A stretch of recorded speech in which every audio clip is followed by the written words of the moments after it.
Moi, je suis rentré à Mensa car j'ai connu l'existence de Mensa à l'issue d'une dépression de l'enfance. J'étais tout gamin et quand je commençais à m'en sortir, j'ai fait des prétests qui étaient plutôt favorables, même plutôt bons. Et donc, mon papa, qui était un physicien assez pointu, m'a conseillé d'un jour de me rapprocher de Mensa. Et j'ai attendu quelques années que j'ai créé quelques entreprises, que je sois plus sûr de moi. Et à ce moment-là, j'ai rejoint Mensa.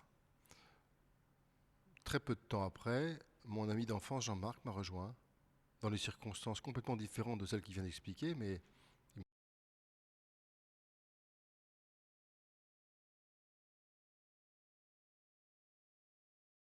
mes principales activités, ça fait. J'étais responsable régional pendant un certain nombre d'années, puis médiateur national. Puis, depuis 8 ans et demi, je suis président, mais je ne suis président que parce que Jean-Marc est vice-président. Euh, Ce que j'y aime, ce sont les relations humaines. C'est tout à fait l'inverse de ce que lui, il aime. Les jeux mathématiques ne m'intéressent pas. Ce qui m'intéresse, c'est les gens, c'est leurs qualités, surtout leurs défauts. C'est plus facile à trouver, hein. Surtout les tiens d'ailleurs, hein. Surtout les tiens. Les tiens, j'ai pas besoin de chercher, je les connais. Euh, non, ce que j'aime, c'est les rencontres des gens qu'on ne pourrait pas rencontrer dans la vie professionnelle, où on a quand même malgré tout chacun un prisme par lequel on y est. Et, euh, et voilà. Euh, J'aime beaucoup, beaucoup, beaucoup l'international, beaucoup la rencontre avec les étrangers, qui enrichissent énormément Mensa. Et je regrette beaucoup qu'à Mensa France, on n'ait pas cette ouverture naturelle sur l'international qui multiplie, qui met au carré, hein, c'est ça? Au cube même, au cube, ouais. Au cube l'intérêt de Mensa.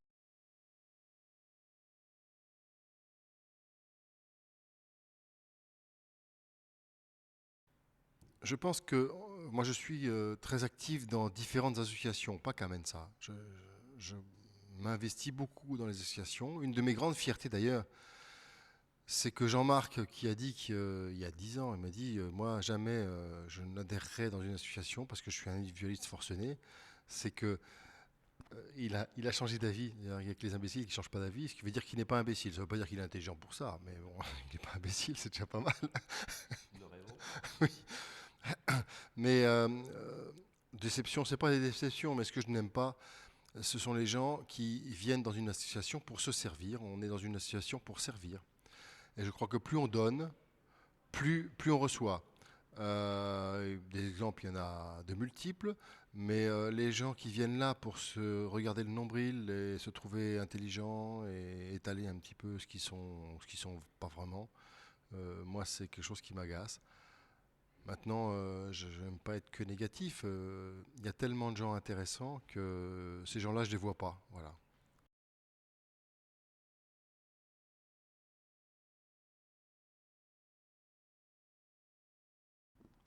Pourquoi je reste à Mensa? La principale raison, elle est située, contrairement à Jean-Marc, à ma droite. C'est une raison complètement opposée. J'y reste aussi parce que, après Jean-Marc, que je connaissais bien, bien avant Mensa, j'ai rencontré des gens vraiment formidables. Principalement, la plupart des gens qui sont à notre comité national. Bon, je cite pas, mais il y a des gens absolument merveilleux qui sont avec nous, hein.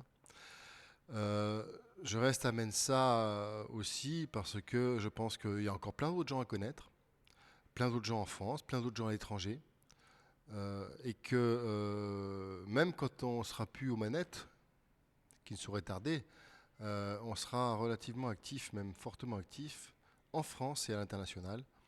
Euh, nous avons une complicité, pas une complicité d'amis, une complicité de frères, Jean-Marc et moi.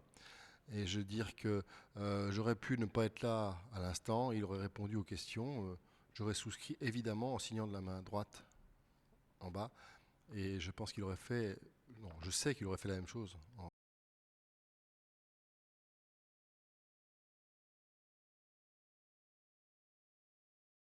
pour moi, le principal défi à l'avenir pour Mensa, la population française fait 1% de la population de la planète. Mensa France fait 1% de la population de Mensa. Se présenter comme ça, c'est presque flatteur, alors qu'on a un pourcentage bien plus faible que dans la plupart des pays où Mensa est présente. Je crois que le défi pour Mensa France, c'est d'être capable de promouvoir, de garder des valeurs dont nous sommes les héritiers en France, qui sont des valeurs sur les droits de l'homme, les thèmes de cette IMAG, les droits de l'homme, la gastronomie, la viticulture, hein, c'est des choses importantes tout ça. Il faut qu'on soit principal. Et donc, dans ce jeu de duettiste que nous faisons avec Jean-Marc, quelquefois l'un va plus en avant et l'autre le suit, et quelquefois c'est l'inverse. Moi, sur le principal défi à venir de Mensa, c'est d'arriver à implanter Mensa dans les pays pauvres, principalement au départ en Afrique, où j'ai commencé à mener les choses, et j'attends que Jean-Marc vienne me rejoindre quand il aura un peu plus de temps pour m'aider à faire ça. Et après, pourquoi pas des pays plus à l'est, même très loin à l'est. Voilà. Et c'est pour moi le principal défi de Mensa, c'est d'être universel. Et ce sont les valeurs françaises qu'il faut promouvoir de cette universalité.